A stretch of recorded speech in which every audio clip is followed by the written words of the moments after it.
우리는 다 양 같아서 그릇 행하여 각기 제 길로 갔거늘 여호와께서는 우리 모두의 죄악을 그에게 담당시키셨도다. 동전은 양면을 가지고 있습니다.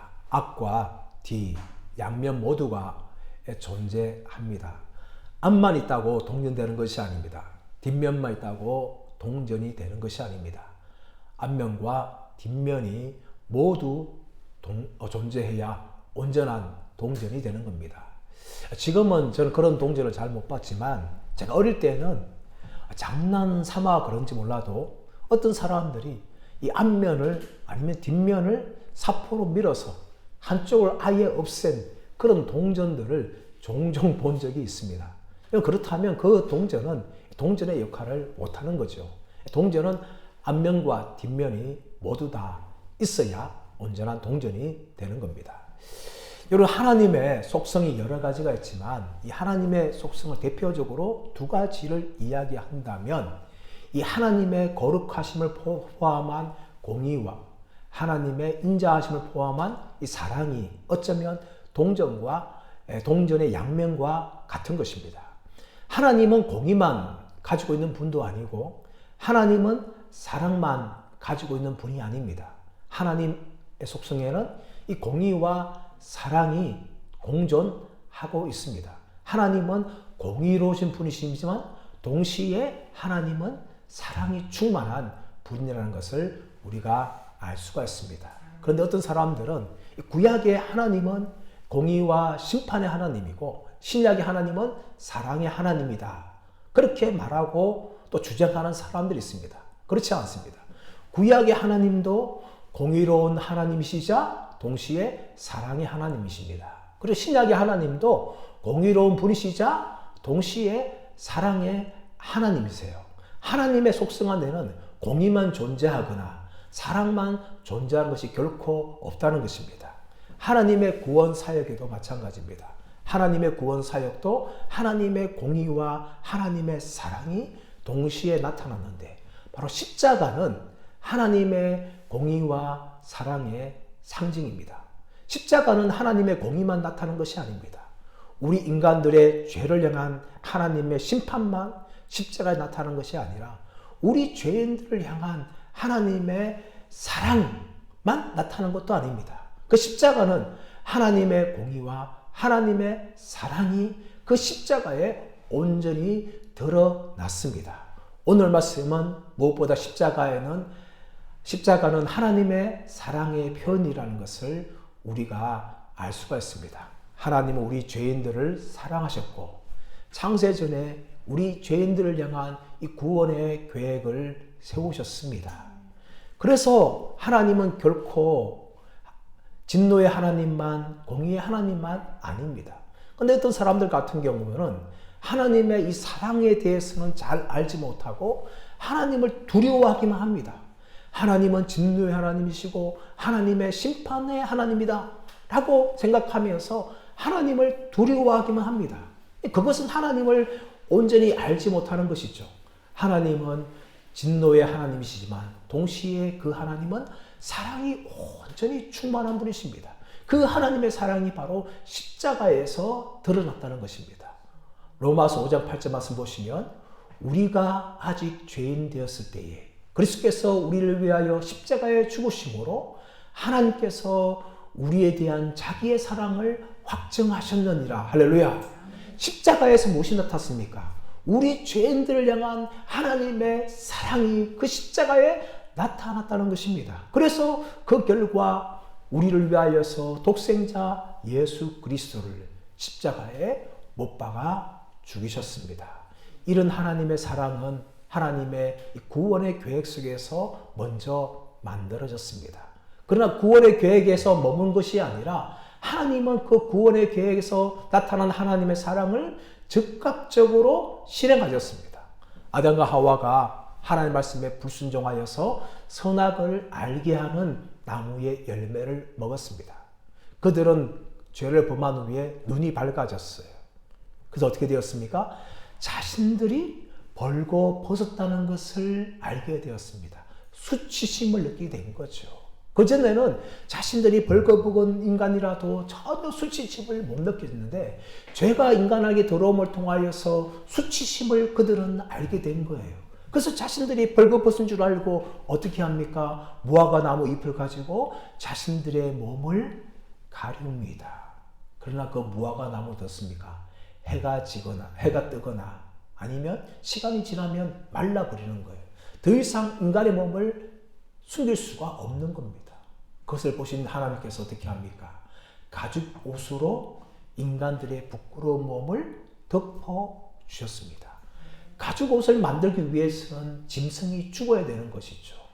짐승이 피 흘려서 죽을 때에 인간의 부끄러운 이 모습을 감출 수가 있는 것입니다. 그것이 바로 구약의 제사로 발전하게 되었고 히브리서에서는 피 흘림이 없은즉 사함이 없다라고 말하는 것입니다.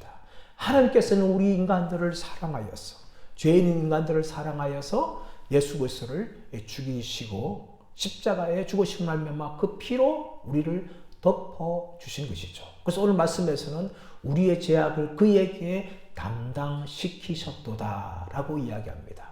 여기서 담당시키단 말은 어떤 말인가 하면은 달려들다, 공격하다라는 의미를 가지고 있어요. 이 단어가 어디서 사용되어 있는가 하면 다윗이 사울을 죽였다고 하는 아말렉 소년을 죽이라고 명령할 때에 사용된 단어예요.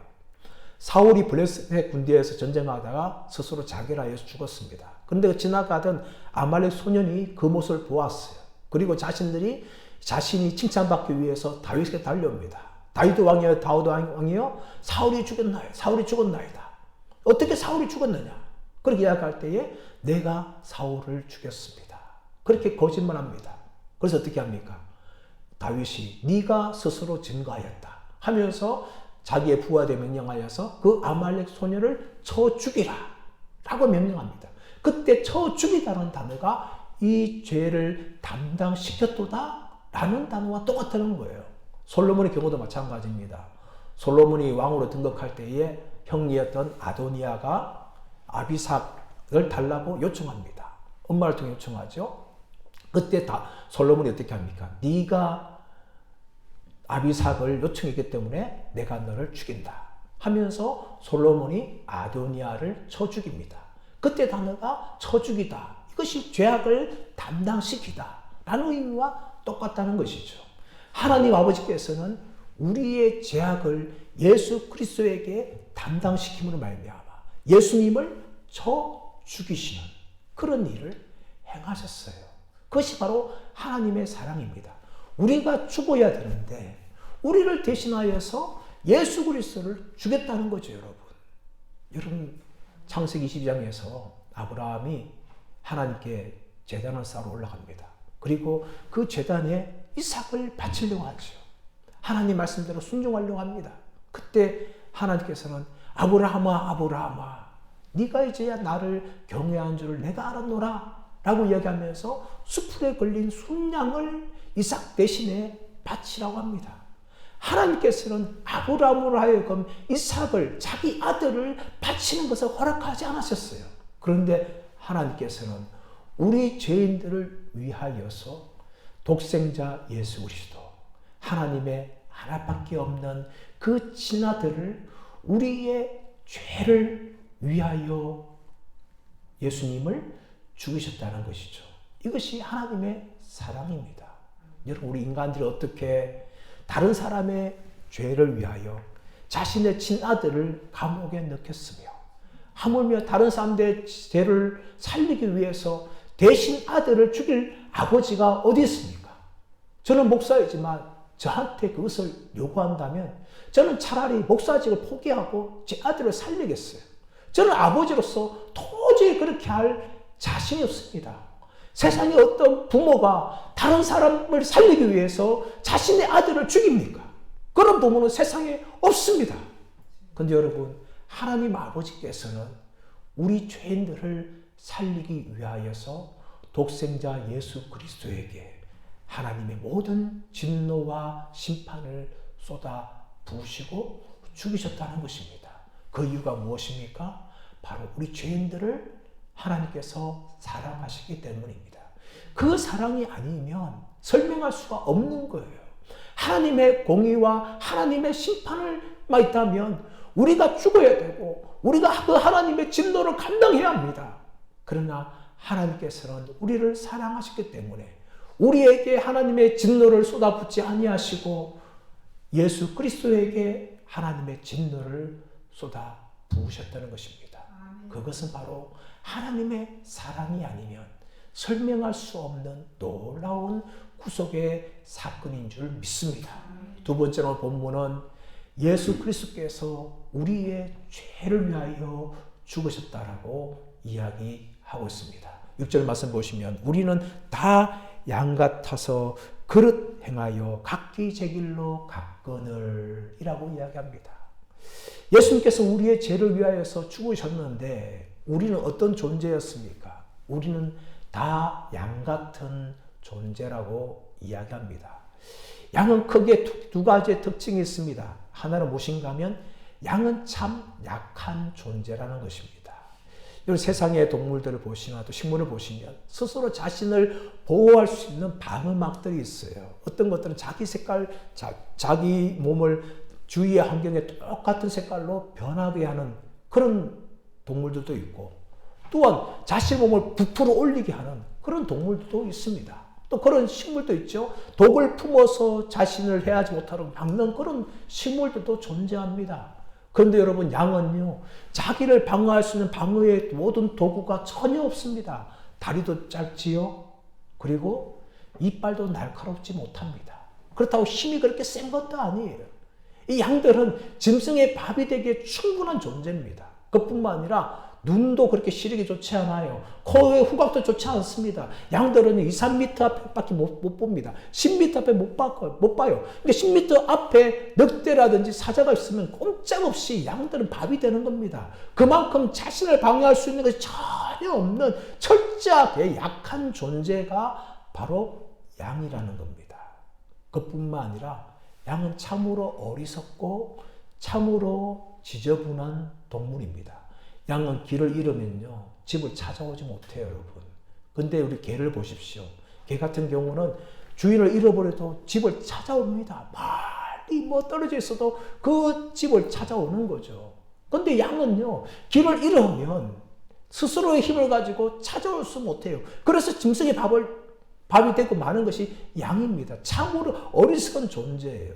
그리고 얼마나 지저분한지 모릅니다. 겉으로 보게 되면 양털이 하얗게 보입니다. 그러나 그 양털 안에 온갖 진드기와 온갖 곤충들이 득실득실한 게 양이에요, 여러분. 제가 영국에 몇 차례 갔었는데 한 번은 어느 귀족성을 방문했어요. 어느 마을에 큰 귀족의 성이고 또 관광 단지인데 그 사람들이 참 많이 모였어요. 그 귀족의 성 밖에는 푸른 풀밭이 쫙 펼쳐져 있습니다. 정말 아름다워요.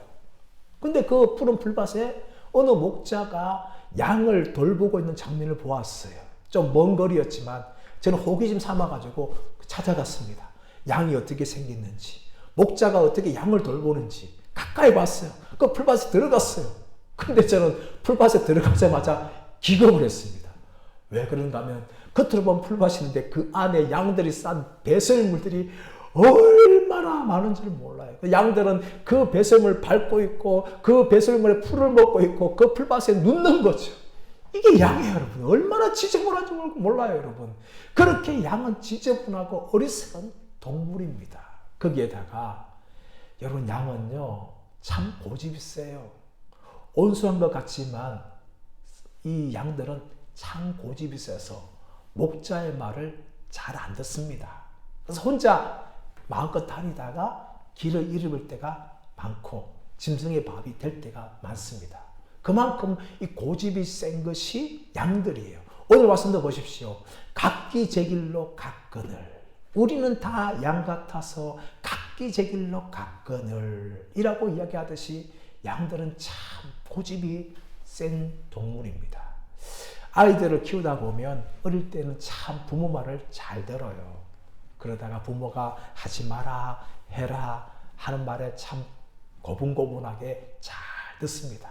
근데 이 아이들이 점점 커가면서 좋은 말로 하면 독립심이고, 나쁜 말로 하면 자존심이 강해지는 거죠. 고집이 세지는 거죠. 그때부터 아이들이 하는 말은 뭡니까? 내가 알아서 한다고. 부모 말을 안 듣습니다. 부모가 아무리 좋은 말을 해도 아이들은 내가 알아서 할 거야. 여러분, 양 같은 존재들이에요. 어릴 때는 참 잘 듣는 것 같은데 사실 어릴 때 힘이 없어서 듣는 거죠. 부모의 말에. 근데 이제 스스로 커서 자기도 몸도 커지고 뭐 배웠다 생각하니까 아이들은 스스로 하는 말인가 하면 부모에게 독립하고 싶다.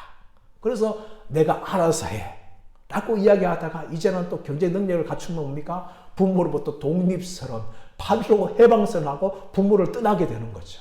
그것이 인간의 모습인데, 인간은 모두가 다 양 같은 존재라는 겁니다. 여러분, 이 모습이 아담과 하와에게 나타난 거죠. 하나님 말씀에 순종하지 않고 하나님을 향하여서 도전하는 겁니다. 하나님의 선악을 알게 하는 나무의 열매는 먹지 말라 하였는데 그 말씀에 불순종하고 자기 스스로 왕이 되겠다라고 선언하였습니다. 그게 죄예요. 그게 인간의 고집입니다. 이런 인간의 이런 모습들이 왜 일어났습니까? 그것은 바로 인간 안에 하나님이 아니라 스스로 왕되고 싶은 마음이 있었기 때문입니다. 지금도 수많은 사람들이 하나님을 거부하며 하나님을 믿지 않습니다. 예수 믿는 사람들도 하나님을 섬긴다 하면서 자기 마음대로 살아갑니다. 인간은 스스로 왕이 되려고 하고 있습니다. 지금도 그래서 자기 능력으로, 자기의 힘으로, 자기의 지혜로 그렇게 살아가고 있고, 또 그것이 아니면 하나님이 아니라 다른 우상을 섬기며 살아갑니다. 이런 인간의 모든 모습은 뭡니까? 양처럼 각기 제 길로 가는 인간의 모습입니다. 그런데 예수님께서는 바로 이런 죄악 덩어리인 우리 인간들을 위하여서 십자가에 죽으셨다는 것을 이야기합니다.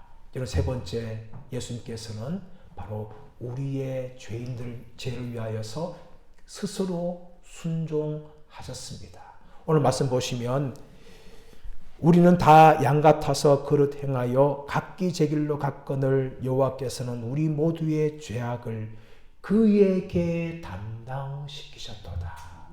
이 그에게 누굽니까? 바로 우리의 죄를 위하여서 십자가에 죽으실 예수 그리스도를 이야기합니다. 그에게 담당시키셨도다. 여호와께서 그에게 담당시키셨다. 여기에 대해서 에드워드 J. 영이라는 이사야 유명한 주석가는 하나님은 우리의 죄악이 그를 지게 하셨도다 라고 해석하였습니다. 즉 예수님께서는 우리 죄를 대신하여서 십자가의 대속의 죽음을 당하셨다. 목자가 양을 위하여 대신 죽으셨다 라고 이 부분을 주석을 한 것입니다. 예수님께서는 바로 우리의 죄를 대신하여서 십자가에 죽으셨는데, 이것을 신학적으로 말하면 형벌적 대속론이라고 이야기합니다. 아무 죄 없으신 예수 그리스도께서 죄인인 우리를 대신하여 십자가에 하나님의 심판을 당하셨다는 것을 이야기합니다. 그런데 우리 모두의 죄악을 담당하셨다고 이야기하고 있죠. 우리 모두는 복수입니다. 그러나 죄악이란 단어는 복수가 아니라 단수로 사용되었습니다. 이것은 죄가 무엇인지에 대해서 이야기합니다. 죄는 우리가 도둑질하고 거짓말하고 실을 위반하고 이런 죄의 종목들을 나열하는 것이 아니라 죄의 근본은 하나님을 향한 반역이고, 이 반역에서 모든 인간의 타락과 불법과 사악함의 모든 죄악들이 나온다는 것을 이사야는 이야기합니다. 그러므로 예수님께서는 우리가 짓고 있는 그 모든 죄뿐만 아니라 근본적으로 하나님을 향하여 반역하는 이 죄를 위하여 예수님께서는 십자가에 죽으셨다는 것을 이야기합니다. 근데 그 예수님의 순종은요, 하나님의 모든 구원의 계획을 미리 아신 순종이었습니다. 예수님께서 겟세마네 동산에서 기도하셨습니다. 기도하실 때 어떻게 기도하십니까? 아버지여, 아버지여, 이 잔을 내게서 옮기시옵소서. 그러나 나의 원대로 하지 마옵시고 아버지의 원대로 하기를 원하나이다. 예수님께서 자신에게 있는 이 잔을 옮겨달라고 겟세마네 동산에서 기도하셨습니다. 그 잔이 무엇이었습니까?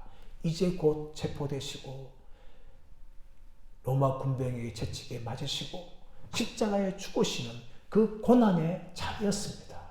예수님께서 그 고난 잔을 오기 전에 이미 하나님 아버지를 향하여서 아버지여 이 잔을 내게서 옮기시옵소서 그렇게 기도를 하셨다는 것입니다.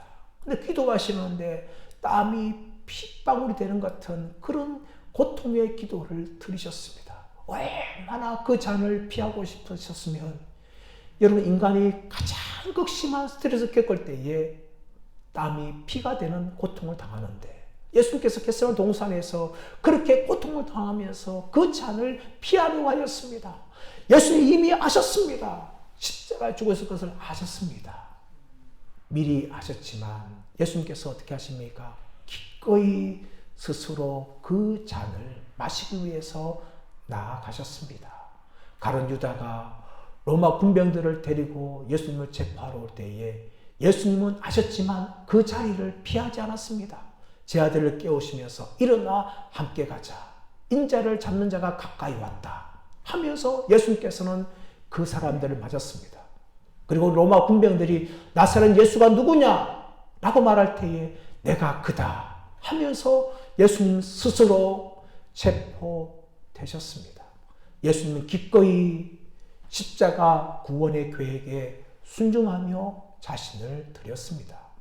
로마서 5장 19절 말씀에서는 한 사람이 순종하지 아니함으로 많은 사람이 죄 있는 것 같이 한 사람이 순종하심으로 많은 사람이 의인 되리라 라고 이야기합니다.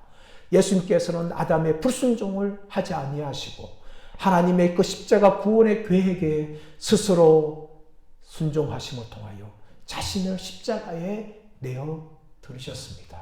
그것은 바로 우리 죄인들을 위한 순종이셨고 하나님의 구원의 계획을 모두 완성하시는 순종을 하셨습니다.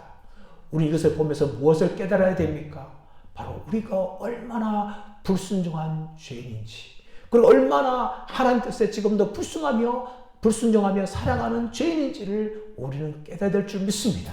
그리고 더 나아가서는 예수님의 순종으로 말미암아 우리가 구원을 얻게 되었고 예수님의 십자가 죽으심으로 말미암아 우리가 하나님의 자녀가 되었다는 것에 대해서 감사하며 감격하는 우리가 되어야 되기를 믿습니다.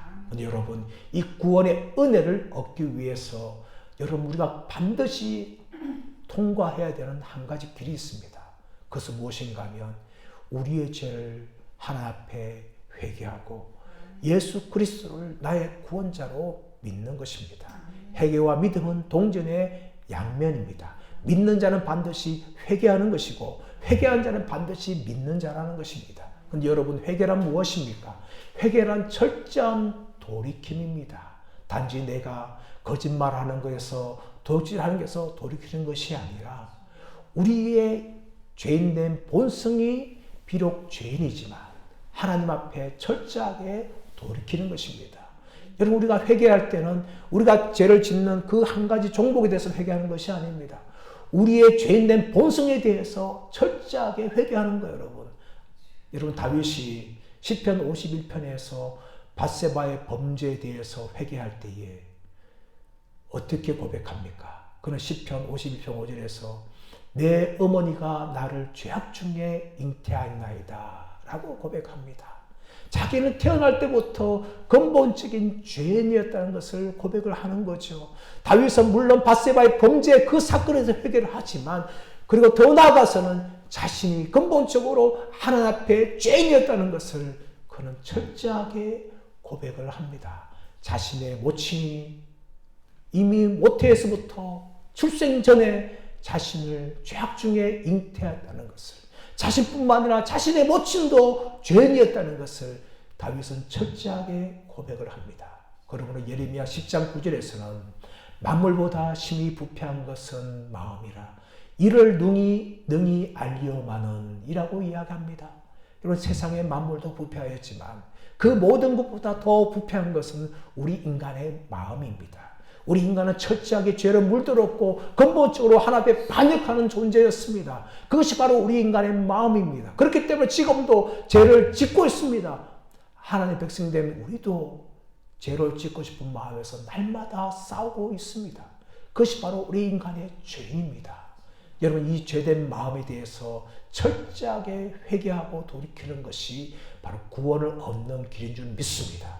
사랑하는 여러분, 우리가 이 고난 주간에 다시 한번 돌아볼 것은 무엇입니까? 하나님의 은혜가 없으면 구원받을 수 없는 철저한 죄인인 우리들을 위하여서 예수 그리스도께서 죽으셨다는 것입니다. 여러분, 그것이 바로 우리에게 주어진 놀라운 은혜인 줄 믿습니다. 여러분, 십자가에는 하나님의 사랑이 나타났습니다. 우리를 향하여서 쏟아 부어야 될 그 진노를 우리를 향하여 쏟지 아니하시고 독생자 예수 그리스도를 향하여 쏟아 부으시는 우리를 향한 하나님의 사랑이 십자가에서 나타났습니다. 그리고 예수님의 죽음은 바로 죄인인 우리들을 위한 죽음이었습니다. 우리는 양 같아서 그릇 행하여 각기 제 길로 간 고집이 센 인간들이었습니다. 하나님을 향하여 반역한 인간이었습니다. 그런 인간들을 위하여서 예수님께서는 십자가에 죽으셨고 우리에게 의를 전해주셨습니다. 그 의를 전해주기 위해서 예수님은 철저하게 순종하셨습니다. 하나님의 구원의 계획에 대해서 미리 아셨지만 그 구원의 계획을 피하지 아니하시고 스스로 자신을 십자가에 죽으심으로 내온 말미암아 순종하셨고 하나님의 그 구원의 계획에 순종하심을 통하여 하나님의 구원을 완성하셨습니다. 그 은혜가 바로 우리에게 주어졌습니다. 그러므로 우리가 살아가는 삶은 우리를 위하여 죽으신 예수 그리스도의 그 은혜에 감사하며 하나님의 사랑에 감격하는 것인 줄 믿습니다. 그리고 더 나아가서 이제는 우리가 더 이상 죄 가운데 살지 않고 하나님의 말씀에 불순종하지 않고 하나님 뜻과 말씀에 철저하게 순종함을 통하여 죄를 이기고 하나님 영광을 위해서 쓰임받고 살아가는 저와 여러분 모두가 되시기를 예수님의 이름으로 축원합니다. 우리 합심하여 기도하기를 원합니다. 십자가는 하나님의 사랑의 표현입니다. 십자가는 죄인들을 위한 구원의 사역입니다. 십자가는 성자 예수 그리스도의 철저한 순종이었습니다. 이 은혜로 말미암아 우리가 구원을 받았고 영원한 심판에서 옮겨져서 하나님의 자녀가 되었고 백성이 되었습니다. 이제는 우리가 더 이상 나를 위해 살지 않고 나를 위해서 십자가에 죽으신 예수 그리스도를 위하여 살기를 원합니다. 더 이상 불순종하며 사는 것이 아니라 예수님의 순종처럼 하나님 뜻과 말씀에 철저하게 순종함을 통하여 우리의 남은 삶도 하나님 나라와 영광을 위하여 살아가기를 원합니다. 우리 주님 세 부르고 합심하여서 기도하겠습니다. 주여 주여 주여. 하나님 아버지 감사합니다. 십자가에는 하나님의 사랑이 나타났고 십자가에는 우리 죄인들을 위한 예수님의 구원의 사역이 나타났고 십자가에는 철저한 예수님의 순종이 나타났습니다. 아버지 하나님, 이 놀라운 은혜가 우리에게 주어진 은혜입니다. 아버지 하나님, 우리는 그 놀라운 하나님의 사랑을 받았습니다. 하나님께서는 죄인인 나를 위하여 독생자 예수 그리스도를 십자가에 못 박으시는 그런 놀라운 사랑을 베풀어 주셨습니다. 아버지는 그 사랑을 받은 자로서 하나님, 정말 하나님의 사랑에 감사하며 살기 원하고 그 사랑 속에서 살아가는 우리가 되게 하여 주옵시기를 원합니다. 아버지 하나님, 예수께서 우리 죄인들을 위하여, 양같은 우리 죄인들을 위하여, 스스로 구원할 수 없는 우리 죄인들을 위하여, 하나님의 반역한 존재였던 우리 죄인들을 위하여 십자가에 못 박혀 죽으셨습니다. 피하지 않으셨습니다. 하나님의 구원의 계획을 아셨지만 이 땅에 오셨고 하나님의 구원의 계획을 아셨지만 십자가에 자신을 내어주심을 통하여 철저하게 순종하심으로 하나님의 구원의 계획을 완성하셨습니다. 하나님 아버지, 그 사랑을 받은 자로서 아버지는 그 사랑에 감격하며 살기 원하옵고, 아버지 그 사랑을 받은 자로서 이제는 내가 나 자신을 위해 살아간 것이 아니라 철저하게 하나님 말씀에 순종하며 하나님 나라와 영광을 위하여 살아가도록 주여 역사하여 주옵시기를 간절히 원합니다. 아버지 그람을 통하여서 정말 예수님께서 나의 주인 되시며 나의 구원자 되심을 고백하면서 온전히 살게 하여 주시고, 그 사랑에 감격하며 살게 하여 주시고, 그 사랑을 입은 자로서 살아감을 통하여 아버지 하나님 정말 나를 위하여 십자가에 죽으신 그 예수님의 죽으심을 헛되이 하지 않는 우리가 되게 하여 주옵시기 간절히 원합니다. 아버지 그람을 통하여 남은 평생도 철저하게 순종하며 철저하게 하는 말씀을 따르며 그렇게 살아가면 통하여 더 이상 이 양같은 존재가 아니라 하나님을 위하여서 살아가는 우리의 삶이 되도록 주여 축복하여 주시고 주여 역사하여 주시옵시기 간절히 원합니다. 아버지 하나님 그 사랑에 감격하며 그 사랑을 알며 살아감을 우리 모두가 되게 하여 주시옵소서. 감사와 찬양을 드리며 존귀하신 주 예수 그리스도의 이름으로 기도드리옵나이다. 하나님 아버지 감사합니다. 영원히 죽고 영원히 하나님의 진노와 심판을 받아야 될 우리를 위하여 독생자 예수 그리스도를 죽이시고 하나님의 모든 진노와 심판을 예수님께 쏟아 부으시고 우리를 구원하여 주시고 하나님의 자녀로 삼아주심을 감사합니다. 예수님께서는 하나님의 구원의 계획을 창세전부터 아셨지만 그 구원의 계획을 이루시기 위해서 이 땅에 오셨고 자발적으로 스스로 십자가에 죽으시는데 내어주심으로 하나님의 구원의 계획을 완성해 주셨습니다. 이 모든 하나님의 사랑과 이 모든 은혜는 죄인인 우리를 위한 것인 줄 믿습니다.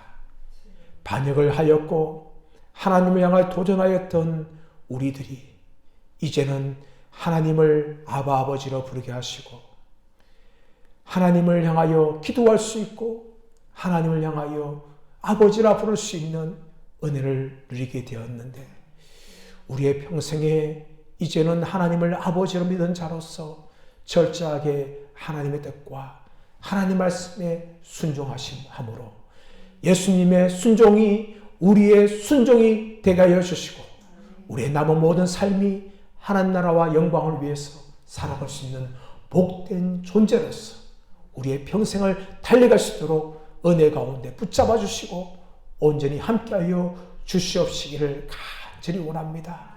그렇게 간절하게 살아가는 우리의 모든 삶이 되게 하여 주시옵소서. 감사와 찬양을 드리며 존귀하신 주 예수 그리스도의 이름으로 기도드리옵나이다.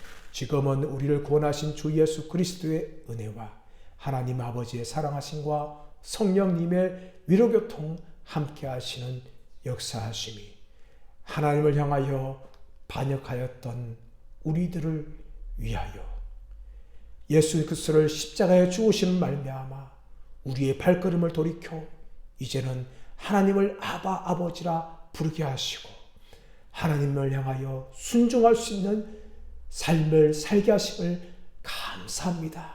이제 그 순종하는 삶을 걸어가겠습니다. 소원하는 모든 분들 머리 위에 지금부터 영원토록 함께 있을지어다. 아멘.